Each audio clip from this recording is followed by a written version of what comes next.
यहाँ तक कि जो वैकेंसीज इतने टाइम के इंतज़ार के बाद निकल कर आई हैं, उसे भी हम ये लोग पूरी तरह से फुलफ़िल नहीं कर पा रहे हैं। सारे स्टूडेंट्स ऐसे हैं जिन्हें उर्दू का टीचर ही दस्तयाब नहीं है, और इसके साथ साथ हम लोग भी बहुत ज़्यादा परेशान हो। हाल बहुत मसाइल देखने मिल रहे हैं सर, टीचर्स पूरी तरह से नहीं मौजूद है स्कूल में।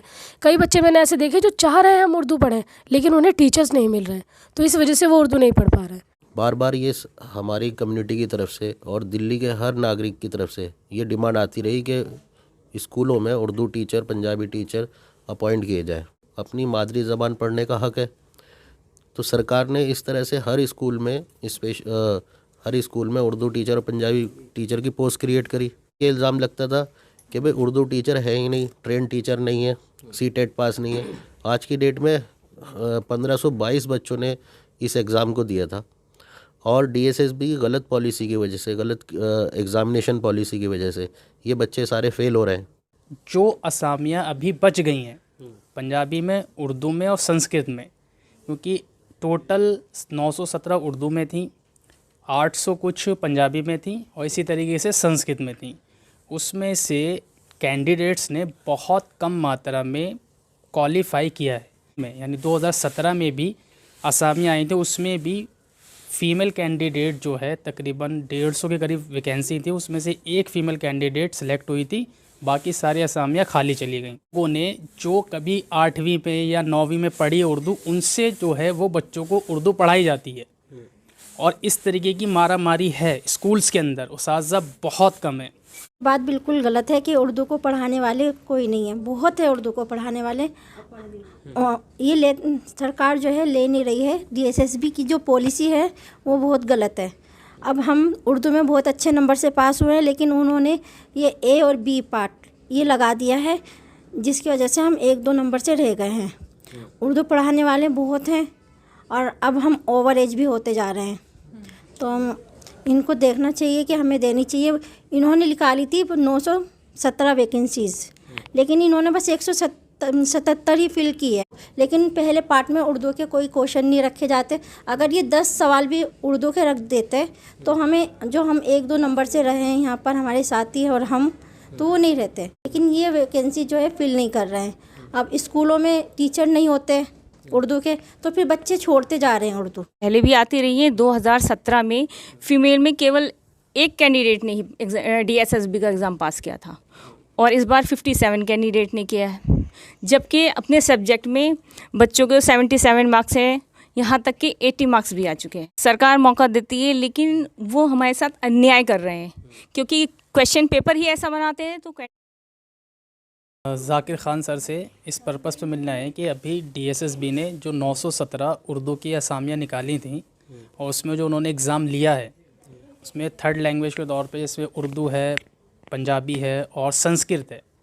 तो उसमें तो अभी जो असामियाँ उन्होंने निकाली, उसमें जो बच्चों ने पेपर दिया है और उसके बाद जो कट ऑफ आई है, उसमें जो दोनों सेक्शन के मिला के पास होने की कंडीशन है, जैसे कि क्वालिफाइंग नेचर है, 40-40 मार्क्स जो है हमें दोनों सेक्शन में लाने होते हैं। उसके बाद हमारी ओवरऑल मेरिट बनती है, फिर हमें फर्दर जो है सिलेक्शन ई-डोज़र के लिए बुलाया जाता है। तो हम इस पर्पस पे आए हैं कि जो असामियाँ अभी बच गई हैं पंजाबी में, उर्दू में और संस्कृत में, क्योंकि टोटल 917 उर्दू में थी, 800 कुछ पंजाबी में थी और इसी तरीके से संस्कृत में थी। उसमें से कैंडिडेट्स ने बहुत कम मात्रा में क्वालिफाई किया है। जैसे उर्दू में फ़ीमेल के अंदर 500 कुछ वैकेंसियाँ थी, उसमें से टोटल फ़ीमेल जो है वो 57 सेलेक्ट हुई हैं। इसी तरीके से मेल की तो 346 थी तकरीबन, और उसमें से सिर्फ 120 कैंडिडेट्स ने जो है वो क्वालिफाई किया है।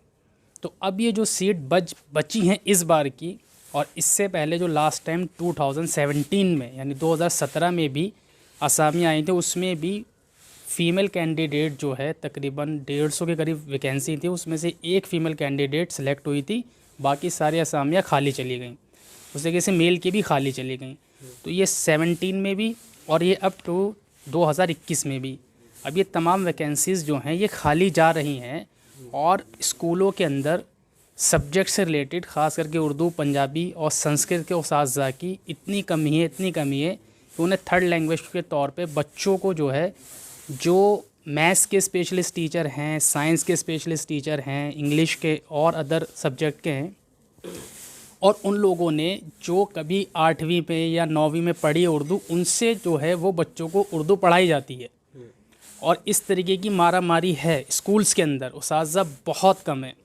और अब ये DSSB ने जो हमें एक मौका दिया था, इसमें जो बच्चे क्वालिफाई नहीं कर पाए हैं, हमारी दरख्वास्त ये है कि जो बची हुई सीट्स हैं उसमें हमें वन टाइम रिलैक्सेशन के साथ हमारी दिल्ली सरकार, जनाब मनीष सिसोदिया जी, केजरीवाल जी, हमें बची हुई असामियों पे ओवरऑल मेरिट में एक सेकंड लिस्ट निकाल के जो बचे हुए कैंडिडेट्स हैं जो 1-1, 2-2 नंबर से रह गए हैं, उनका भी सिलेक्शन ले लें, ताकि स्कूलों में जो असामियाँ खाली 2 बार से जा रही हैं वो फुलफ़िल हो जाएं, और जो उस्ताज़ा की कमी है, बच्चों को जो उनके सब्जेक्ट के रिलेटेड टीचर नहीं मिल पा रहे हैं, उन्हें उनके उस्ताज़ा मिल जाएं। तो हम इस अपनी दरख्वास्त को लेके ज़ाकिर ख़ान चेयरमैन सर के पास आए कि वो हमें हमारी इस दरख्वास्त को डिप्टी CM मनीष सिसोदिया के पास रखें, और इस पे जो दिल्ली सरकार है वो गौर व फिक्र करें। क्या जो है आपको इत्मीनान दिलाया है अक़लियती कमीशन के सदर ने? सर ने हमें, हमारी सर से भी जो बात हुई है, सर ने कहा है कि मैं आपकी बिल्कुल ये बात जो है वो सरकार के पास रखूँगा और मीटिंग भी कराऊँगा, और मैं चाहूँगा कि उर्दू पंजाबी के जो 3rd लैंग्वेज के उस्ताज़ा हैं वो उनको जो है वो इस पर वो उनकी जो वैकेंसी को फुलफ़िल किया जाए, यानी कि उसमें। इससे पहले कहीं और इस सिलसिले में किसी से मुलाकात की है आपने? हमने उर्दू अकेडमी के चेयरमैन ताज हाजी मोहम्मद ताज सर से भी मुलाकात की थी। उन्होंने भी हमें यह आश्वासन दिलाया है कि वो जो है डिप्टी CM तक ये हमारी दरख्वास्त पहुंचाएंगे। कितने दिन पहले मुलाकात हुई? तकरीबन 15 दिन पहले हम लोगों ने उनसे मुलाकात करी थी, 2 हफ्ते पहले। और कोई गुजारिश? हमारी यही मैसेज यही है हमारी सरकार से कि कम से कम एक बार इस बार हमें ले लें, क्योंकि बहुत से उस्ताज़ा इसमें ऐसे हैं जो आगे एग्ज़ाम में पेयर नहीं हो पाएंगे सिर्फ अपनी एज की वजह से, क्योंकि उनकी वो ओवर एज हो जाएंगे, और इस वजह से वो पढ़ा भी रहे हैं पिछले कई सालों से, गेस्ट टीचर भी हैं वो स्कूल्स के अंदर, उन लोगों ने भी एग्ज़ाम दिया है, और वो फिर जो है ओवर एज भी हो जाएंगे, तो आगे के असामियों में वो नहीं बैठ पाएंगे। तो हम सरकार से दरख्वास्त करते हैं कि 2 बार से ये जो चल रहा है इसमें एक बार हमें कम से कम दे दे, ताकि जो ओवर एज हमारे उस्ताज़ा हैं वो भी एक परमानेंट जॉब जो है वो स्कूल में हासिल कर सकें। मेरा नाम शगुफ्ता अमीर है, और सर मैं भी यही कहना चाहती हूँ कि DSSB में जो ये क्राइटेरिया सेट किया हुआ है पास करने के लिए, हम लोग वेल क्वालिफाइड है। जो भी क्राइटेरिया उन्होंने बनाया हुआ है, हम B.Ed कर चुके हैं, हम ग्रेजुएशन कर चुके हैं, हमारे पास 3 साल उर्दू रही है, हम C.TET पास किए हुए हैं। इसके अलावा अब जो DSSB में ये जो कंडीशन है कि भाई पार्ट A और पार्ट B दोनों को अपने अलग अलग क्वालिफाई करना है, इसकी वजह से बहुत सारे टीचर्स रह जाते हैं। यहाँ तक कि जो वैकेंसीज इतने टाइम के इंतज़ार के बाद निकल कर आई हैं, उससे भी हम पूरी तरह से फुलफ़िल नहीं कर पा रहे हैं, और इसका ख़मियाज़ा कौन भुगतता है? बहुत सारे स्टूडेंट्स ऐसे हैं जिन्हें उर्दू का टीचर ही दस्तयाब नहीं है, और इसके साथ साथ हम लोग भी बहुत ज़्यादा परेशान होते हैं। तो मेरी यही मुअद्दबाना गुजारिश है कि हम लोगों की इस परेशानी का हल निकाला जाए। हम लोगों को जो भी ये 1 टाइम रिलैक्सेशन देकर हमारा जो ओवरऑल मेरिट है, हमारी दोनों पार्ट A और पार्ट B को मिलाकर बनाए जाए, जिससे हम लोग कट ऑफ से ज़्यादा मार्क्स लेकर आए हैं। जो DSSB ने खुद कट ऑफ निकाल कर फाइनल मार्क्स बताए हैं, हम उससे ज़्यादा मार्क्स लाए हुए हैं। उसके बेसिस पर हमें ज्वाइन कराया जाए सर, और इस मसले का हल कराया जाए, ताकि जो उर्दू असातिज़ा हैं उनकी परेशानी भी हल हो, और जो उर्दू बच्चे हैं, उर्दू टीचर्स हैं, उनके जो बच्चे पढ़ने वाले हैं उर्दू, उनके मसाइल भी हल हो जाए कि उन्हें टीचर दस्तयाब हो जाए। आपके अलावा किसी को ज्वाइन किया गया है अभी तक उर्दू टीचर्स में? सर उर्दू टीचर में अभी फ़िलहाल बहुत मसाइल देखने मिल रहे हैं सर। टीचर्स पूरी तरह से नहीं मौजूद है स्कूल में। कई बच्चे मैंने ऐसे देखे जो चाह रहे हैं हम उर्दू पढ़ें, लेकिन उन्हें टीचर्स नहीं मिल रहे हैं, तो इस वजह से वो उर्दू नहीं पढ़ पा रहे हैं। क्या वजह मानते हैं जो ज्वाइनिंग नहीं करा रहे हैं? सर ज्वाइनिंग की यही वजह है, उर्दू असातिज़ा, एक तो वैकेंसीज जो असामियाँ हैं बहुत मुश्किल से आई हैं, इतना टाइम के इंतज़ार के बाद हमें ये असामियाँ देखने मिली हैं। इसके लिए हम कोशिशें कर रहे थे, और जब असामियाँ आ गई हैं तो बहुत कम टीचर्स जो हैं वो क्वालिफ़ाई कर पाए हैं, सिर्फ इसी कंडीशन की वजह से कि पार्ट A और पार्ट B में दोनों में अलग अलग क्वालिफ़ाई करना ज़रूरी है। पार्ट ए में भी हमारे कुछ ऐसे कम मार्क्स नहीं है, हम बहुत कम मार्जिन से अगर रह गए। पार्ट बी में जो सब्जेक्ट हमें पढ़ाना है यानी उर्दू, उसमें हम सब बहुत अच्छे मार्क्स लेकर आए हैं, सब वेल क्वालिफाइड हैं, कट ऑफ से ज़्यादा मार्क्स लेकर आ रहे हैं, उसके बावजूद हम नहीं ज्वाइन कर पा रहे हैं। तो सर आप बताएं इसमें हम क्या कहें। आज अकलियती कमीशन पहुंचे आप यहाँ पर, जी। क्या कहा जाकिर साहब ने? जी, जाकिर साहब से बात करके हमें बहुत हौसला अफजाई मिली है सर। उन्हें ऐसा लगा कि उन्होंने समझा है कि हाँ वाकई उर्दू के साथ ये थर्ड लैंग्वेज कह लीजिए पूरी सभी के साथ ये मसाइल दरपेश हैं, और जो उन्होंने इस मसाइल को समझा भी है और हमें ये उम्मीद भी दिलाई है इंशाअल्लाह ताला ये मसला हल होगा। और जो हम लोगों को भी इंशाअल्लाह ताला स्कूल्स में ज्वाइन कराया जाएगा, हमारे भी जॉब के मसाइल को हल करेंगे, और जो बच्चे इससे रिलेटेड प्रॉब्लम फेस कर रहे हैं उनका भी मसला हल होगा इंशाअल्लाह ताला। कितना यकीन है? सर उम्मीद तो है, बिल्कुल उम्मीद है इंशाअल्लाह ताला ये मसला हल होगा, क्योंकि हमने कोई नाज़िबा गुजारिश नहीं की है, हम लोगों ने कुछ ऐसा नहीं कहा जो नामुमकिन है। हमने वही कहा है जो DSSB में पहले भी रूल्स चेंज हुए हैं। ये रूल हम कोई अनोखी चीज़ करने के लिए नहीं कह रहे हैं, इस बार भी ये रूल चेंज हो सकता है। और जो बची हुई वैकेंसीज़ है, हम ये नहीं कह रहे कि जिन्हें ज्वाइन कराया है, जो पास कर रहे हैं उन्हें कोई प्रॉब्लम हो, दोबारा लिस्ट बनाकर बची हुई वैकेंसीज़ पर हम लोगों को ज्वाइन कराया जाए। सर से बात करके बहुत हौसला अफजाई मिली है, इंशाअल्लाह ताला ये मसला हल होगा। मेरा नाम शमशुद्दीन है, और बार बार ये हमारी कम्युनिटी की तरफ से और दिल्ली के हर नागरिक की तरफ से ये डिमांड आती रही कि स्कूलों में Urdu teacher, Punjabi teacher appoint किए जाए, क्योंकि ये दोनों माइनॉरिटी लैंग्वेजेस हैं और बच्चों को अपनी मादरी ज़बान पढ़ने का हक़ है। तो सरकार ने इस तरह से हर स्कूल में उर्दू टीचर और पंजाबी टीचर की पोस्ट क्रिएट करी, और अब ये वैकेंसी आई हैं। पहले ये इल्ज़ाम लगता था कि भाई उर्दू टीचर है ही नहीं, ट्रेन टीचर नहीं है, CTET पास नहीं है। आज की डेट में 1522 बच्चों ने इस एग्ज़ाम को दिया था, और DSSB की गलत पॉलिसी की वजह से, गलत एग्ज़ामिनेशन पॉलिसी की वजह से ये बच्चे सारे फ़ेल हो रहे हैं। ठीक है, जबकि फ़ेल इनकी एग्ज़ामिनेशन पॉलिसी है, बच्चे क्वालिफाइड है, बच्चों के अगर मिला के अगर रिज़ल्ट बनाया जाए तो जो लास्ट सेलेक्टेड कैंडिडेट है उससे भी ज़्यादा नंबर है इन बच्चों के। तो सरकार को वन टाइम इसमें रिलैक्सेशन देने चाहिए एग्ज़ामिनेशन में, और ये मेरिट मिला के बनानी चाहिए। ठीक है, जिससे ज़्यादा से ज़्यादा बच्चे सेलेक्ट हो सके और हर स्कूल में उर्दू और पंजाबी टीचर अपॉइंट हो सके, और जो हमारे माइनॉरिटी के बच्चे हैं जो उर्दू और पंजाबी पढ़ना चाहते हैं उनको टीचर मिल सके। तो सरकार अगर इसमें अमेंडमेंट करे तो एक अच्छी खासी तादाद टीचर्स की रिक्रूट हो सकती है, भर्ती हो सकती है। नाम रुखसाना परवीन है। रुखसाना जी, ये बताइए, सबसे पहले तो एक तरफ तो ये कहा जाता है कि उर्दू को पढ़ने वाले लोग नहीं हैं और पढ़ाने वाले भी नहीं हैं, लेकिन आज आप माइनॉरिटी कमीशन पहुँचे, क्या कहेंगे इस सब चीज़ के बारे में? ये बात बिल्कुल गलत है कि उर्दू को पढ़ाने वाले कोई नहीं है, बहुत है उर्दू को पढ़ाने वाले।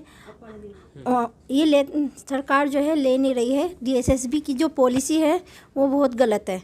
अब हम उर्दू में बहुत अच्छे नंबर से पास हुए हैं, लेकिन उन्होंने ये A और B पार्ट ये लगा दिया है, जिसकी वजह से हम 1-2 नंबर से रह गए हैं। उर्दू पढ़ाने वाले बहुत हैं, और अब हम ओवर एज भी होते जा रहे हैं, तो इनको देखना चाहिए कि हमें देनी चाहिए। इन्होंने निकाली थी 917 वैकेंसीज़, लेकिन इन्होंने बस 177 ही फिल की है, 740 अभी भी खाली हैं। और इन्होंने जो कट ऑफ रखी है वो OBC के लिए 73, जनरल के लिए 80, तो उससे ज़्यादा नंबर ला रहे हैं बच्चे।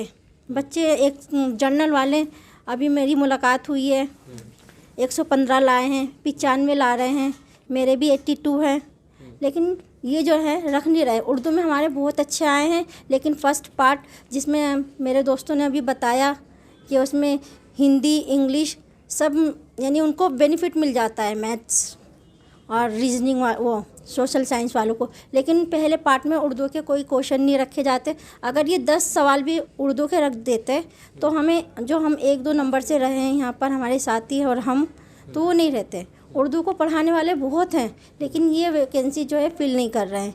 अब स्कूलों में टीचर नहीं होते उर्दू के, तो फिर बच्चे छोड़ते जा रहे हैं उर्दू, तो बच्चे लेते नहीं हैं।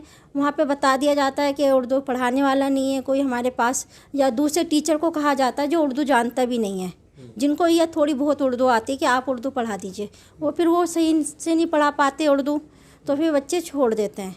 तो इस तरह उर्दू जो टीचर होते हुए भी नहीं लिए जा रहे हैं। नहीं, जब पढ़ाने वाले नहीं अगर स्कूल में होंगे तो कई जगहों पर उर्दू सब्जेक्ट बंद भी कर दिया बंद भी किया जा रहा है।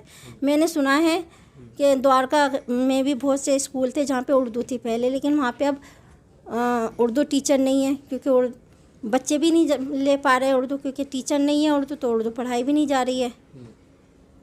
तो अब इस क्या मुतालबा आपने किया है? चेयरमैन साहब ने क्या आपको आश्वासन दिया है? क्या हमने उनसे यही कहा है कि हमारी एक बार मुलाकात करवा दीजिए वज़ीर, तो उन्होंने हमें कहा है कि हम कराएंगे इंशाल्लाह, और उन तक हमारी बात पहुंचाएंगे। और हम बस यही चाहते हैं कि हमें एक मौका मिले इस बार। मैं नसीम बानो और वज़ीर तालीम से मेरी यही दरख्वास्त है, जैसा मेरे साथियों ने बताया, मैं उससे आगे की बात करना चाहूँगी कि जैसे वेटेज और सब्जेक्ट वालों को मिलता है, इंग्लिश वालों को 20 नंबर के ए पार्ट में क्वेश्चन होते हैं 20 मार्क्स के, हिंदी वालों के भी 20 मार्क्स के होते हैं, एसएसटी वालों के भी 20 मार्क्स के होते हैं, और मैथमेटिक्स के भी 20 मार्क्स के होते हैं, बट उर्दू, हिंदी, पंजाबी के नहीं होते। मेन रीज़न ये भी है जो उर्दू के कैंडिडेट एग्ज़ाम क्वालिफाई नहीं कर पाते हैं। तो इसलिए मेरी मुअद्दबाना गुजारिश है वज़ीर तालीम से कि दोनों पार्ट में मिलाकर जो कैंडिडेट पास हैं उनको अपॉइंटमेंट कर दिया जाए। क्या इस बार ही इस तरीके की परेशानियां सामने आ रही हैं या इससे पहले भी आती रही हैं? नहीं सर, इससे पहले भी आती रही है। 2017 में फ़ीमेल में केवल एक कैंडिडेट ने ही DSSB का एग्ज़ाम पास किया था, और इस बार 57 कैंडिडेट ने किया है, जबकि अपने सब्जेक्ट में बच्चों के 77 मार्क्स हैं, यहाँ तक कि 80 मार्क्स भी आ चुके हैं। तो मैं ये, और मेरे ख़ुद की कट ऑफ से ज़्यादा नंबर है, मेरे 95 मार्क्स हैं और कट ऑफ गई है 83। लेकिन रीज़न क्या है, मेरे 2 मार्क्स कम है फर्स्ट पेपर में, इस वजह से मैं जनरल कैटेगरी की कैंडिडेट हूँ, इसलिए मैं क्वालिफाई नहीं कर पाई। और यहाँ जितने भी इस्तिज़ा बैठे हैं सबके ये मसाइल हैं। स्कूलों में हम जाकर के देखते हैं, या अभी प्रोग्राम के दौरान भी लोगों ने कहा कि स्कूलों में उर्दू जो है टीचर नहीं है, उर्दू के टीचर नहीं है, तो ऐसे में सरकार क्यों जो है मौका नहीं दे रही है? क्या वजह मानती, क्या लगता है आपको? सर देखिए, सरकार मौका देती है, लेकिन वो हमारे साथ अन्याय कर रहे हैं, क्योंकि क्वेश्चन पेपर ही ऐसा बनाते हैं तो कैंडिडेट क्वालिफाई नहीं कर पाते। मेन रीज़न यही है। अगर हमें 20 नंबर का वेटेज फर्स्ट पेपर में दे दिया जाए तो जितने भी हम कैंडिडेट हैं इस्तिज़ा, काफ़ी हद तक हमारा तकर्रर हो सकता है उर्दू टीचर पर। अब चेयरमैन साहब ने क्या कहा? सर हमें चेयरमैन साहब से बहुत उम्मीद जागी है, और इंशाअल्लाह हम मंजिल मकसूद तक पहुंच जाएंगे।